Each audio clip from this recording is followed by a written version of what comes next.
Love जिहाद के जिन्न से कैसे बचेगा देश। गाजियाबाद के राहिल का नापाक मंसूबा, प्यार और भरोसे में मौलाना की एंट्री। लड़की ने कबूला इस्लाम, देश की बेटियों को इस दलदल से कौन बचाएगा। धर्मांतरण के खेल में आया देवबंद कनेक्शन। लड़के ने पहले खुद कबूला इस्लाम, शादीशुदा होने के बाद भी ऑनलाइन किया निकाह और लड़की को भी किया मुसलमान। केला स्टोरी में लव जिहाद का जो सच दिखाया गया है वो डराने वाला है, लेकिन अधिक डराने वाली बात यह है कि अब ऐसे मामलों में बढ़ोतरी हो रही है। साथ ही साथ ऐसे मामले हमारे आसपास उजागर होने लगे हैं। गाजियाबाद की रहने वाली एक लड़की पर राहिल ने इतना दबाव बना दिया कि लड़की अपने परिवार से भी इस्लाम कबूल करने की जिद करने लगी। देश भर में लव जिहाद के मामले अब सामान्य हो गए हैं। कई मामलों में लड़का लड़की से अपनी पहचान छुपाकर मिलता पाया गया। हालिया दिल्ली में ही साहिल नाम का युवक एक 16 साल की लड़की की हत्या कर देता है। हत्या के दौरान वो उस बच्ची पर 30 से ज्यादा बार वार करता है। साहिल को जब पकड़ा गया और उसके सोशल मीडिया को जब पुलिस ने खंगाला तो उसकी तस्वीरों से लगा कि उसने लड़की से अपनी पहचान छुपाई थी। श्रद्धा वालकर हत्याकांड, जिसमें श्रद्धा अपने परिवार तक से संबंध तोड़ देती है, महीनों तक अपने पिता से बात नहीं करती और एक दिन परिवार को श्रद्धा की मौत की ही खबर मिलती है। लव जिहाद के मामलों में देखा गया है कि इस तरह के मामलों में बाकायदा पैसे खर्च किए जाते हैं। प्लान के तहत लड़कियों का ब्रेन वॉश किया जाता है, बाद में उन पर धर्म परिवर्तन का दबाव बनाया जाता है। अब गाजियाबाद की कहानी समझिए।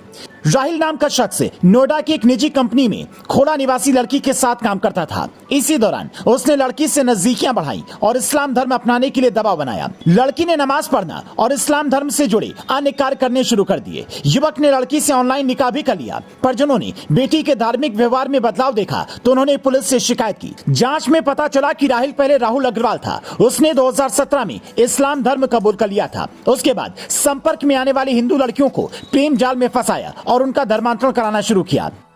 राहिल पहले से शादीशुदा है, बावजूद इसके राहिल ने खोड़ा की रहने वाली लड़की पर दबाव डाला था कि अगर वो इस्लाम धर्म कबूल नहीं करेगी तो वो कहीं और शादी कर लेगा। इसके बाद लड़की से 6 अप्रैल को मोबाइल के जरिए निकाह भी कर लिया। उसकी तरफ से मौलवी और एक गवाह दिल्ली की एक मस्जिद में मौजूद थे, जबकि लड़की घर पर थी। राहिल की मोबाइल में लड़की के पर्सनल वीडियोस हैं। पुलिस ये आशंका जता रही है कि लड़की को या तो ब्लैकमेल किया गया होगा या इनके जरिए भविष्य में ब्लैकमेल किया जा सकता था।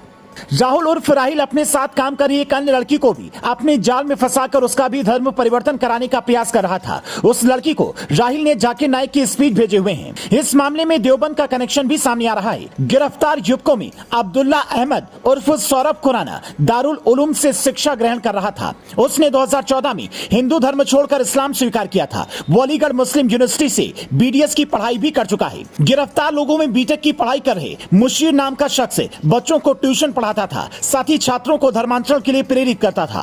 राहुल उर्फ राहिल भी उसी के पास ट्यूशन पढ़ता था। मुशीर पहले टारगेट फिक्स करता था, फिर इस्लाम के फायदे बताकर दोनों धर्मों की तुलना करवाता और इस्लाम अपनाने को कहता। पुलिस इस पूरे गैंग के पीछे लग गई है। पुलिस का मानना है कि इन लोगों के कनेक्शन केरल और कर्नाटक तक हैं। देश में आ रहे लव जिहाद के मामले देश और समाज के लिए चुनौती होते जा रहे हैं। सबसे जरूरी यह है कि आप अपने परिवार में बेटियों से लव जिहाद के खतरे पर खुलकर बात करें। प्यार होना अलग बात है, लेकिन साजिशन लड़कियों को ट्रैप करना अलग बात है।